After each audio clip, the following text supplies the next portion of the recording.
Welcome to Tell Me Your Story, New Paradigms for a New World. I'm Richard Dugan, your host.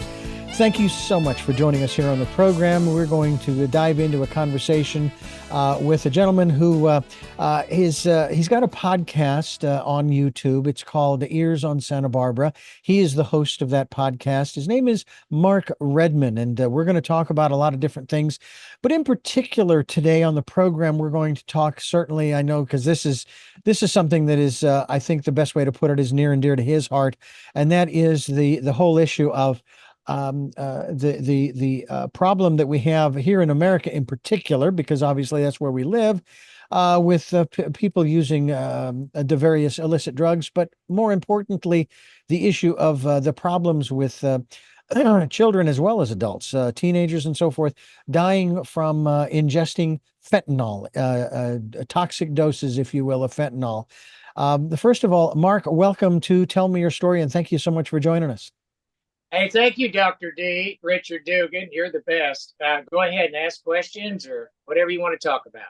Well, let's go ahead and start from the beginning in terms of why is this issue so important to you? What happened in your life that brought this to the forefront and had you then create some 24 podcasts in regards to this? Well, August 4th of 2021, I lost my nephew at 25. One of my younger brother's children. At least he has two other children, but this son, the oldest one, and I don't want to say his name. My brother said don't drag his name through the mud. They'll never know who it is because I got 50 nieces and nephews. He had been dabbling in drugs in college at St. Mary's across the Golden Gate Bridge, went through rehab, and he was 11 months sober. And he went out to a party. He was kind of depressed. He's got a job. I mean, he graduated. He had a degree in business. He had everything going for him. Him and his roommate died that night. When they went to a party, they said, "Oh, you're depressed. These are anti-depression pills." And no, we didn't know why he died. And then when the toxicology and the autopsy came back 2 weeks later, it was fentanyl loaded in a molly. And it's killing American kids. 250,000 last year alone. In the last 5 years, 500,000. And Biden and a lot of the officials are trying to spend more money for counseling and rehab. And I've been going to the rehab places on Haley and on Santa Barbara and Coda. I've kept pretty busy 20, 30 hours a week. And I listen to these kids' stories. And one gentleman had died 3 times. Now he's 41 with 2 kids. I won't say which one. He doesn't want me to tell. But he's one of my success stories. And I have a guy from Poland that was under the drug influence for 10 years, and he died a few times. He's been on my podcast. I like, and even Russ Blick, I took him in from the rescue house on Haley. There's one for men, one for women across the street. And he is now successful too. He's died twice. His dad saved him once at 2 a.m. when the dog was barking, busted in, got him a paramedic to get him started because they're right next to the fire station. Anyway, you're lucky if you're next to paramedics or the firemen or police that can Narcan you. If you don't get Narcan within 10 minutes, you're gone.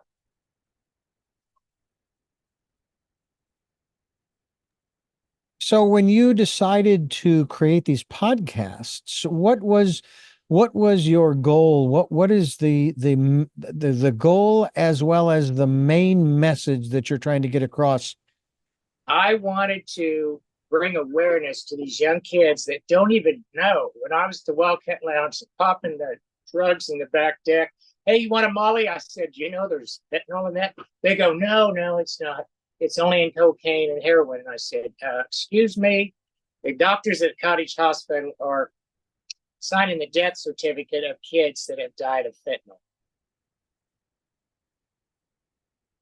And so they're starting to listen. I only have about 400 followers, but it's growing, and I've had it for 2.5 years. I started in March of 2022, and you were the first 3 broadcasts. And the reason I got red nails, I'm going to sing tonight, Monster Mash, and I'm Dracula from Transylvania, Romania.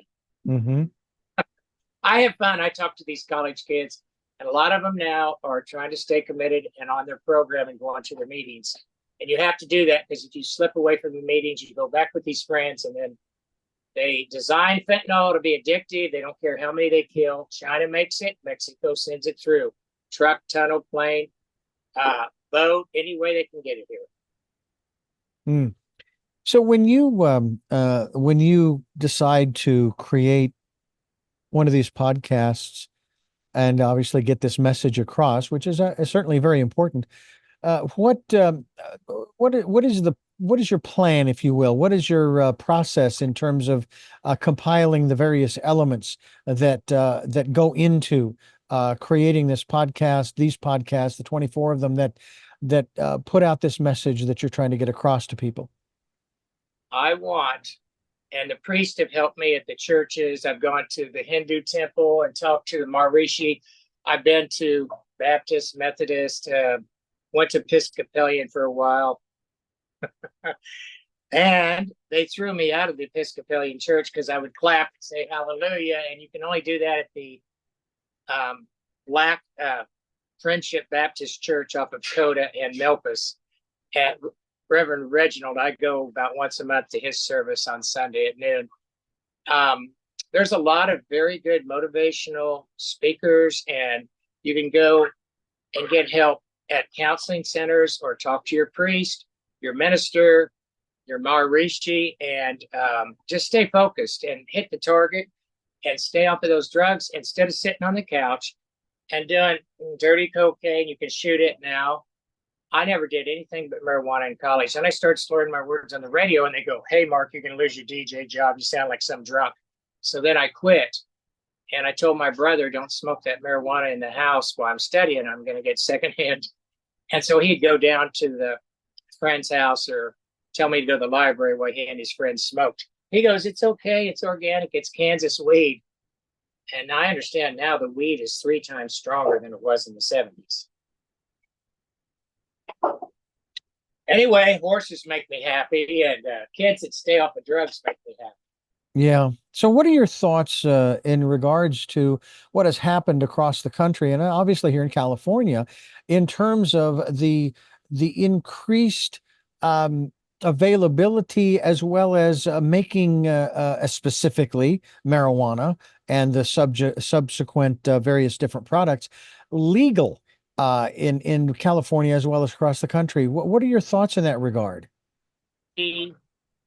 If a doctor does not regulate the fentanyl like they do in the pain pills, my mom took morphine on her last 2 days when she was in hospice. It relieved her pain. I think it put her to sleep. I think morphine helps the people that are ready to die peacefully with no pain. She said she wasn't hungry. And then her last words were, "I love you." And I said, "I love you too, Mom." And she quit breathing at 94.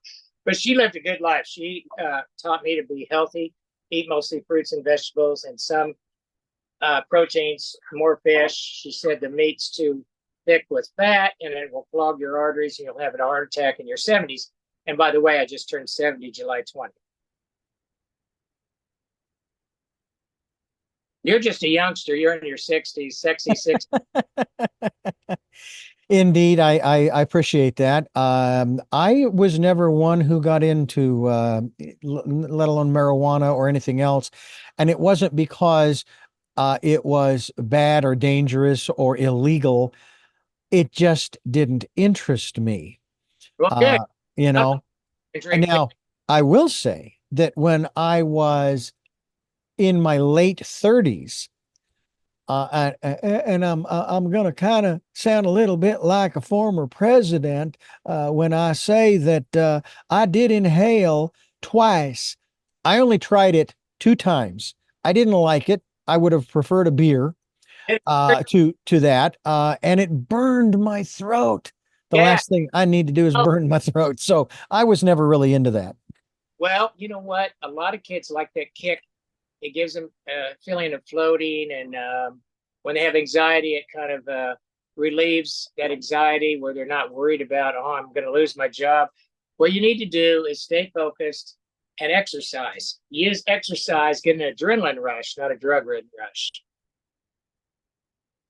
And I go walking, hiking. Jane and I go walking on the beach, and I hike. I love the 16 trails we've got in this county. Well, right here in Santa Barbara, there's at least 8. Tunnel Road, Santa Ynez, Girard Trail. I mean, I could just keep naming them. I've been on about, I think, 8 of them. And then there's some in other areas in this county. We've got 3.5 million people from Montecito all the way up to Paso Robles.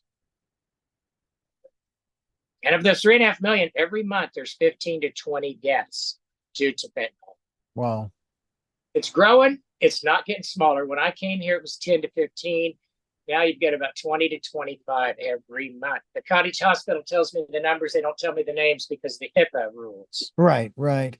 So let me ask you, and again, we're not going to sit here and necessarily play the blame game because that's not what this program's about. We're here to come up with new ways of living and so forth. But when it comes to this issue, as we promote on this program, giving people choices and knowledge of those choices to help make their dreams come true, all of these individuals who have taken the drugs, and sadly, those who have died, they all made their own choice. Do you look at it that way? Well, I want them to be knowledgeable because some of these young punks think they're immortal. They go, I got a strong heart. And I'm like, you 19-year-old punk, 1 grain of fentanyl unregulated by a doctor will kill you. And my nephew was a defensive tackle on his high school team. And he was athletic. He played rugby, soccer, all through his grade school, high school. And it was a shock to me because he was in good shape. And it was a wasted life. 25, went through college, and had his dream. He had a good job, 80,000 a year, and 1 pill killed him, and he wasted the rest of his life where he could have had fun going to the national parks with me and my brother, which we're doing in a couple of days. I'm going to go back to Zion, Bryce, Canyonlands, and Arches in Utah, and I'm staying 2 weeks. So when you get up in the morning, what are some of the things that you do? Are you able to make contact or connect with a lot of these young people? Because that seems to be your main focus is the young people. When you first start out, because certainly I know a lot of folks have seen many of your podcasts, and you tend to travel up and down the South Coast quite a bit, into Ventura, and then of course out west and so forth. To show that, people out there surfing and doing different things. And it seems to me that that's one of the areas that finding other activities, other things that I suppose interest them, but also kind of get the blood flowing and so forth. I first thought I was so used to working 6 weeks as a train engineer and get 10 hours off. Oh, they want me back to take a train to Oklahoma City, Omaha. And that just fell the wind. So I'll hold it. Anyway, it's a beautiful day, 72 degrees. And most of the time here in Santa Barbara, why I chose to move here after my retirement, I don't want to bake eggs on the sidewalk June, July, and August. And November 1st through like March 1st, snows 10-inch. You're out there, shoveling the drive, and then you get in your car and hit a patch of ice and do a 360 in the intersection. So this is ideal. I'm a mile from the coast where I live, get there in 5 minutes by bicycle, walk 10 minutes. And we have so many festivals and parades and at least 16 venues in a 2-mile area to watch and listen to good bands that are as good as anything they've got in Los Angeles. And I'm promoting young actors and singers. Nicole Sophie just got a 2-record deal from Decca Records from Nashville. She's 25 now. I met her when she was 23. She was there working in Nashville at pubs, got noticed, Grand Ole Opry, and now she's one of my top 3. And Miriam Dance, that lady that sings at Martin Luther King at Arlington the last 2 years, and she's at the Blue Owl, she's at M Special, she's even in the Funk Zone. She's in my top 3. And then Natalie Espinoza, a nice Hispanic gal. She's got 5 octaves also. They're excellent singers. And I want kids to take up a hobby like that, singing, learning to play the piano, the guitar, harmonica, whatever. You can be Woody Guthrie, or you can be the famous guy. Kenny Loggins lives here. There's a lot of famous people that live here because it's an ideal climate. And if you eat your apple a day, you'll keep the doctor away. This is true. This And is I true. always tell those young kids that you are my sunshine. And my son, I love him because he wasn't a problem. My daughter was kind of a problem. She barely made through college, but now she's got a job. And he got 4.0 at a premier nursing school. Rockhurst is known nationally. Rockhurst, St. Luke's in Kansas City, and now he's in Florida helping cardio patients. Hmm. After surgery, he's assisted on some surgeries. Usually it's angioplasty now or pacemakers, but they do open heart when a guy's heart's 99%. All the arteries are blocked and they got to strip the veins out of the legs and put them up here, you know. So Yeah. my uncle, he had that done. It helped him live 20 more years. At 43, Uncle Jim, not on my side, but my mother's sister married, and he died at 63, but he was 43 when he had a bypass at St. Luke's in Kansas City, the second ever in Kansas City bypass surgery, and it was for bypass. Hmm. Wow. So I say live healthy so you don't have to be cracked like a lobster and stapled. And then it took him 6 months to 7 months to even feel like he could cough without feeling pain. Well, I want to talk to you a little bit more about some other areas as well. We're talking right now with Mark Redmond. He's the host of the Ears on Santa Barbara podcast. It's available on YouTube. All you have to do is put that into the YouTube channel, and away you go. I want to ask you a little bit about some of the work that you have done over the years. One of the things that I love, quite honestly, and I have flown in and out of Santa Barbara Airport, but what I really Oh, I love it. There's only 5 airlines that come in. It's right. just like back in the Kansas farm. There's no wait, and you go an hour. You can still check your luggage 1 hour ahead, and so I get there an hour and 15 minutes early, and boom, Yeah. I'm up. And they don't have nonstop. You have to go through Denver a lot. Right. Well, But if what I go to LA, I can go nonstop to Kansas City. They have one flight a day. Well, one of the things that I've done, I've flown back to Phoenix for a couple of special events that I had to go to the last couple of years, What were they? and I found that it was too expensive to fly out of Santa Barbara Airport straight direct flight to Phoenix. So what I did was, one of my favorite things to do, seriously, is to take the train to Burbank and then fly on, and then when I come back to Burbank, take the train back into Santa Barbara. And there is nothing, it's so Oh, different even perfect. from taking a plane. Get on the train, you don't have to think about anything. You get to talk with other people, you can have food and those kinds of things. And it is just the most relaxing experience. You worked in the railroad industry for quite a number of years as well. Amtrak engineer for 2 years, but when they did not promise me a job, because if the government does not subsidize Amtrak, and usually it's 10 million a year at least, because not everyone uses the train. They all fly today because they want to get to their destination in the same day. And if you go to Kansas City, it takes a day and a half out of LA, and you stop at about 40 places on the way. I just did Kansas City, Dodge City. There were 10 engineers that would take it from Chicago all the way to LA. Then they get another engineer to go down to San Diego and stop at, San Clemente and other points south. But I went into freight because they didn't promise me a job and I didn't want to be out of money. I had kids to raise and college to save for them. And fortunately, my son got half a scholarship. My daughter, she only had about a 3.1 average, so she didn't get any scholarship. I paid over 140,000 for Sarah, and she thanked me. And then I got her an old junkin car, like I got my son. They get a car when they graduate from college, and then they don't have car payments, but they got to go to the mechanic and keep that car up. Because I tell them after they graduate from college, it's bye bye. There's no more money banks. I'm not money bags because I'm not Oprah Winfrey with 3.5 billion last I checked. That's 3,500 million. Who needs that? And she should donate to this and your program. But when I ask her on my podcast, I think she hasn't even seen it. She doesn't even know I exist.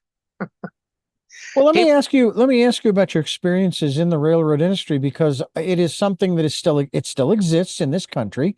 I don't know how far you can go because I really haven't tracked it in terms of, I'd like to think that I could go from coast to coast, taking a train. train up on Canadian National to Yeah. Niagara Falls, Toronto, Montreal, Yeah. Ottawa, go all the way across. And the best route in our nation is Chicago to Seattle, and you go through the Glacier National Park in Montana, and there's so many peaks and valleys and beauty. That's because nobody hardly lives up there at the national park, just visitors. And if you go off season after September, Labor Day, it's like you're out in wilderness and you see moose. I've seen moose in Canada as well as Alaska, and a lot of them. And you just sit by the road and watch the moose go by. You rent an RV, and I've done that twice already, once with my family and then once with my son recently. And we love Alaska.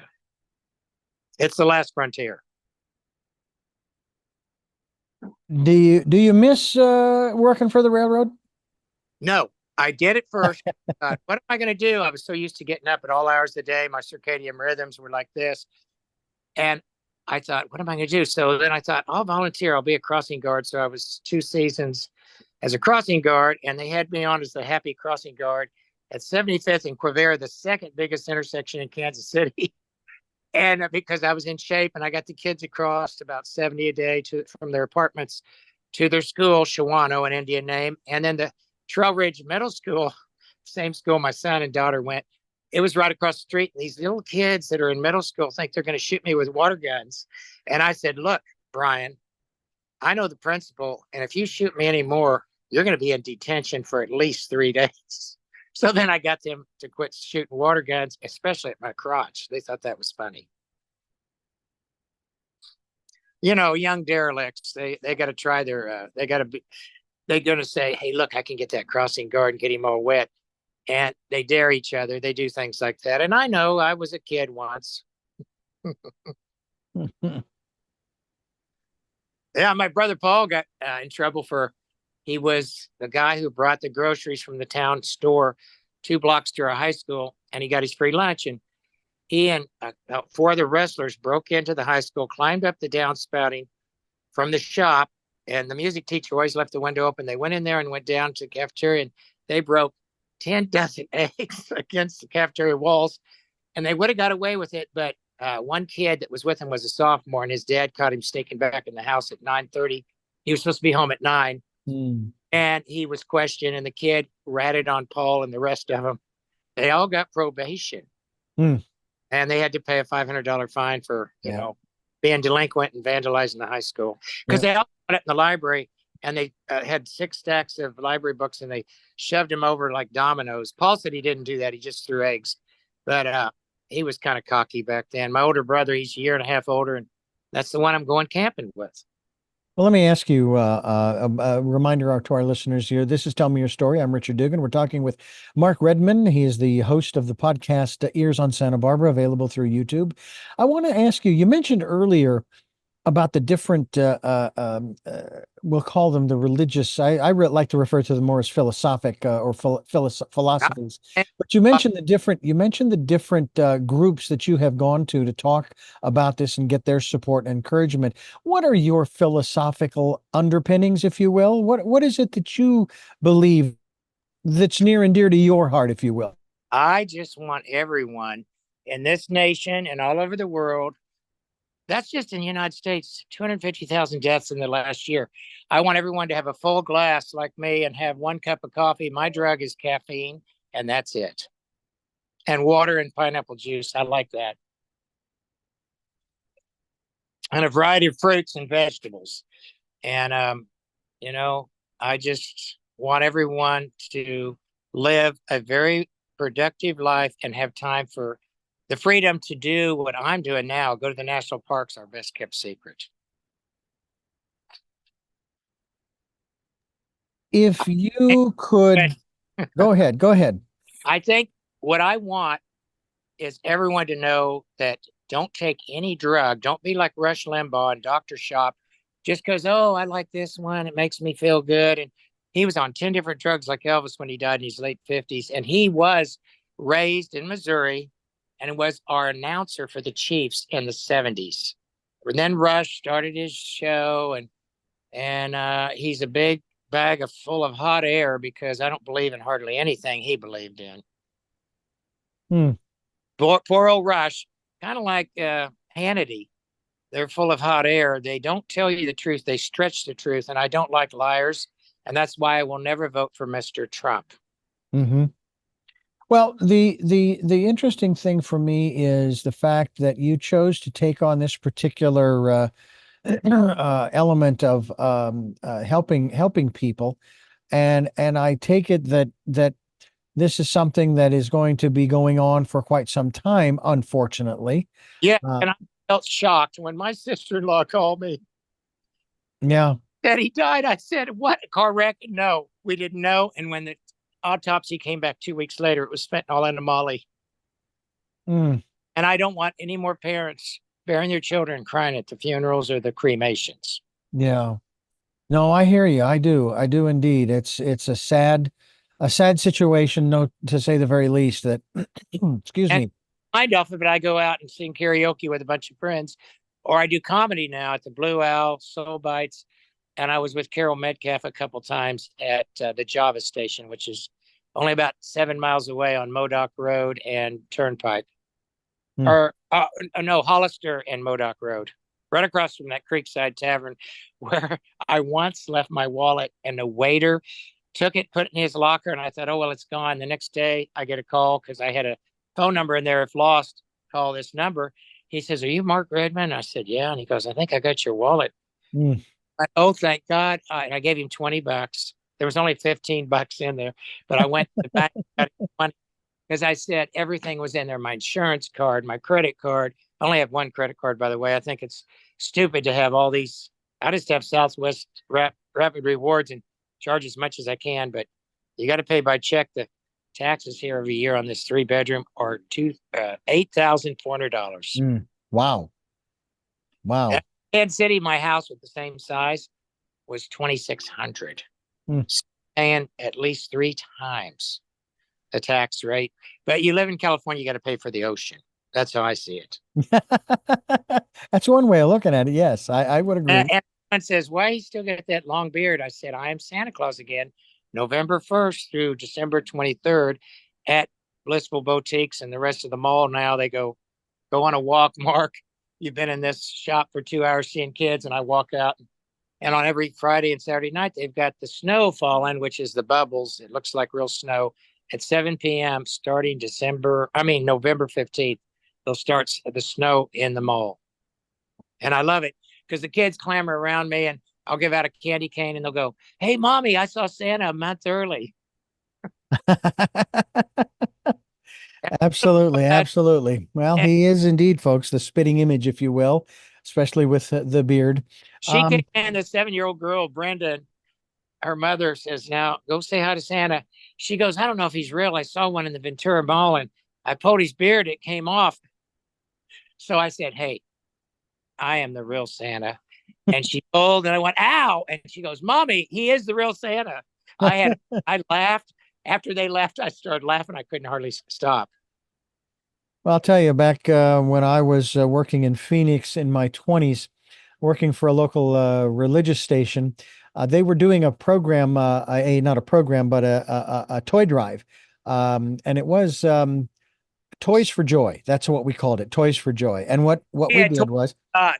We also had Marines that would collect money and right. That's they'd buy. Toys for Tots. Yes. But Toys for Joy, what we did was we took these boxes and we took them around to the various churches and preschools and those kinds of things, and encouraged them to put in new and slightly used sometimes toys and so forth. And we would actually get donations from some of the toy manufacturers as well. And then we would then have a special event that we would have at one of the local amusement centers there in Phoenix along the highway. And the children that were invited came from the Department of Economic Security. So this wasn't something that was publicized until after the fact, because a lot of these kids, they were foster children and they were being taken care of. And so we would have Fostering them come out and give them tokens, and we would feed them and so forth. And then Santa, and I got to play Santa for 10 years. And I have to tell you, it is one of the most incredible experiences of my life. It was marvelous. Uh, kids need fantasy and it lights their eyes up. They see me and they go, "I want a jigsaw puzzle." But now they're saying, "I want PlayStation 3, and a bunch of video games. And I'm like, my elves are working overtime. You get one gift. And the mother's standing right by, and I say, what do you really want? Well, I kind of want a Barbie, even though it's girlish and it's a guy. And I go, well, if that's what you want, I said, you heard that, didn't you, Mom? And then she's writing it down. This guy wanted a Barbie, Hmm. not a GI. Yeah. Most of the boys want, a truck for their dad, F Ford 150. And I said, look, my elves cannot do that. You're gonna have to do something that's $100 or less. You have a budget. Santa has a budget. Because Oprah Winfrey's not donating a billion. Well, Oprah, you do what you can. Her talk show was great, but when she did the interview with Harry and Meghan, and I'm a trained journalist, and she said, "Who in the palace was worried about the color of your son's skin?" And she drew out skin. I said, "My God, that's scripted." She's doing it for ratings, and I think Oprah now, it's all about, she just wants to continue being famous, and she's in the news all the time with Gail King on CBS. I now watch CBS more because I kind of like their reporting better than, even though I like Savannah Guthrie and Hoda Kotb on NBC, and of course there's Al, the weather boy. He's in his late 60s. I think my age, but they love being in the spotlight. They're stage whores, and I used to be that way, but I'm more just half crazy. You have to be half. No, I hear you. I do. I understand. Did you wear a fake beard, or did you grow one out? I'm so sad. What question again? When you were Santa Claus, did you wear a fake beard, or did you grow it out like that? Well, most of the years I put on a fake one. One year I did try to grow it out. Didn't get very thick, and then because it was dark brown, I tried to use coloring, to make it white. Big mistake because it wouldn't turn out right. So I ended up wearing a fake beard over my beard that was covered with this stuff that had a horrible fume to it. So that was a big mistake in that regard. But like I said, it was an incredible experience, and and the mother's like, "Oh, thanks, Santa." And then I give them a candy cane when they used to be on my lap, but no, they said, even though you passed the police background check, we don't want any mothers saying that when you hugged them, you groped them. Right. So they stand by my chair. I have a chair there at Blissful Boutiques. Mm-hmm. Stand by me and take pictures. Yeah. And now it's free. They used to charge $20 a picture or sell a whole package for $80, but now it promotes their 19 different artists in the Blissful Boutiques, and I do it for free, and the people can take pictures with their own camera. Right. So it happened, and then they send them to me, and then I've had them on my podcast. Well, now, if I am understanding correctly, you have basically decided that you have sort of completed the podcast endeavor, correct? Right, because after 2.5 years, I didn't do one every month, but 24 podcasts, if they don't get the message, and I tell them to go out and listen to music, do other things besides sitting at home when they feel depressed, and shoot up or take illegal drugs, because, they are illegal, and the police are starting to crack down on some of these homeless. They find them with cocaine, which is illegal, heroin. I saw it on the street just last week. This guy was handcuffed because he had some cocaine. They found when he was going through his backpack, and he's living on the street, sleeping on a sleeping bag with a bottle of wine. He had drugs too. Wow. This guy's now they held him in jail, but then released him. But they can't find the homeless. They don't have any money. They're asking for money. Yeah. Well, there for some, it's a hard life. The choices that we make sometimes put us into certain situations, and we don't always know what those choices are going to bring about. But again, it's one of the things that we talk about here on this program, giving people choices and knowledge of those choices to help make their dreams come true. And I know that a lot of folks don't know what choices that they have. Now, you happen Hey, to look at these live in, orchids. They make me happy. See these yes, orchids? absolutely. My Well, now mother likes them. you and I both live in Santa Barbara. I've been here 18 years, I've and been here 3. Yeah. yeah, and I'm curious as to how you found yourself deciding that I'm going to move to Santa Barbara, one of the most That was easy. expensive That was cities. easy because I took my family here a couple times during winter break because I read, in photos and farmers about Santa Barbara, their climate, Mediterranean, and that I came here, fell in love with it, and I thought, I love Kansas City. All my family was basically living in Kansas City till about 20 years ago. Then Jean moves to Seattle with her husband, promotion, engineering, and had 4 kids. And I got my brothers in Sacramento, the state capital. They've got children. Then there's ones in San Francisco who had that tragedy. And they finally picked up the pieces. But for about 3 months, I would go, help clean out his place. And Leo, he says, do not talk, Mark. We're grieving. And I had, that's what I do best is talk. So it was a very heartache for me to keep it, in Boca Serrata, no entering muscus, no, in a closed mouth, no enters flies. I had to keep my mouth closed and respect his right to grieve in silence. Mm-hmm. And then he went to counseling and he's better now. We tell jokes like, what's an Irish 7-course meal? He didn't know. He goes, baked potato, baked potato. Well, it's a baked potato and a 6-pack of Bud Light. Actually, I think that Irish would be more baked potato and a 6 pack of Guinness. Well, but they can't afford Guinness. So I grew up in a family where we never tasted Guinness until I was on my own and with a job. I did have harp when I was over in Europe right after I graduated. I went with some friends for 2 months. I got a leave of absence. The superintendent almost didn't give it to me, but I went over there all of the end of May through June into the second week of July.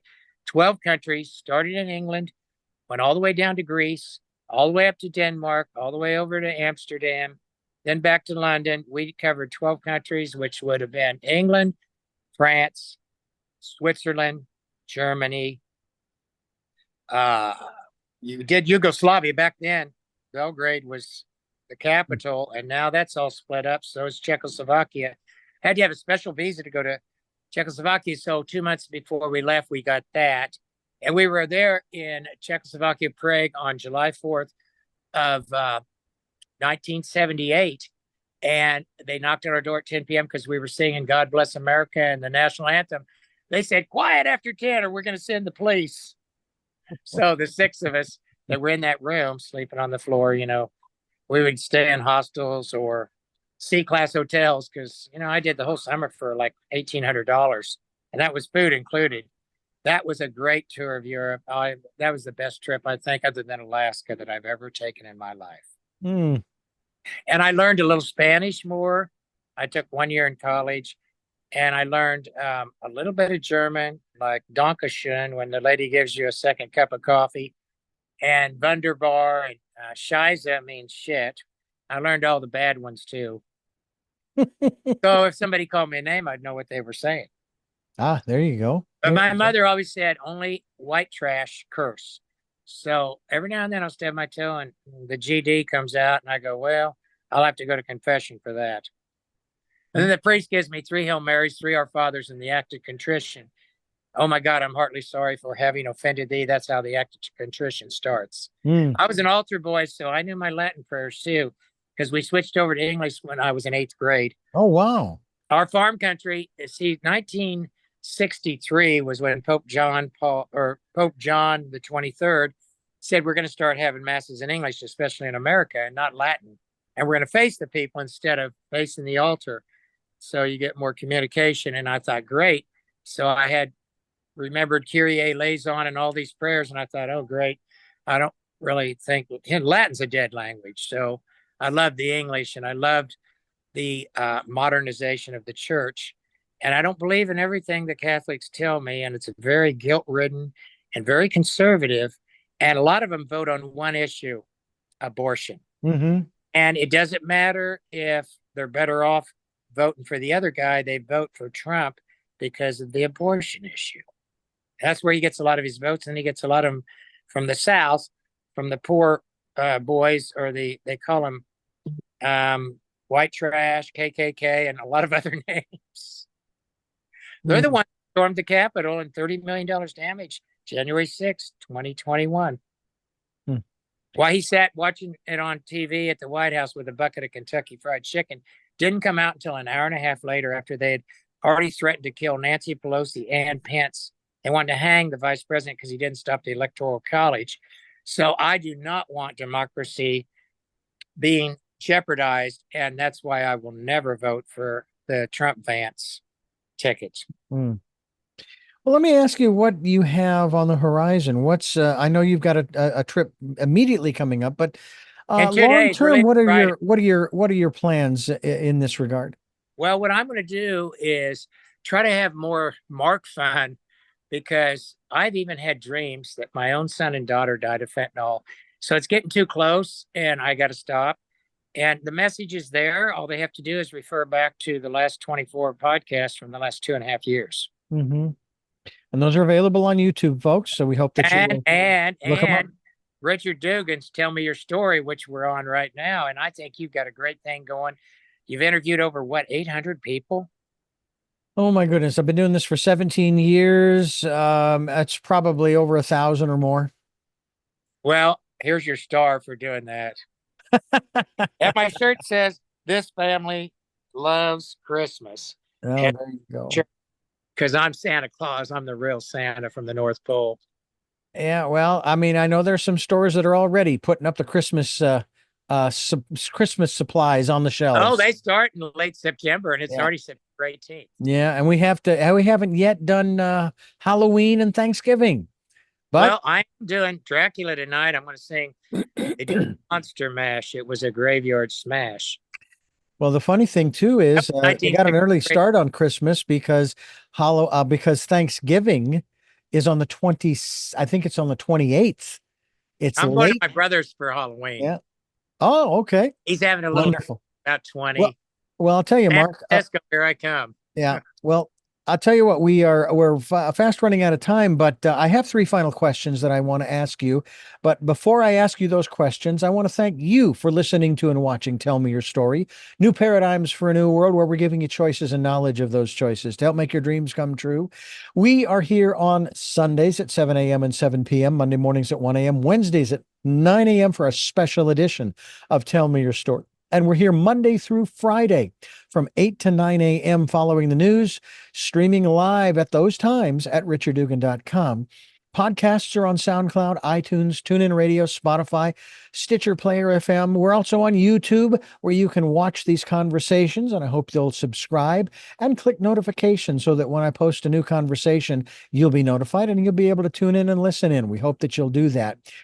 We also want to remind you that the book Choices, 5 Steps for Life is now available via Amazon.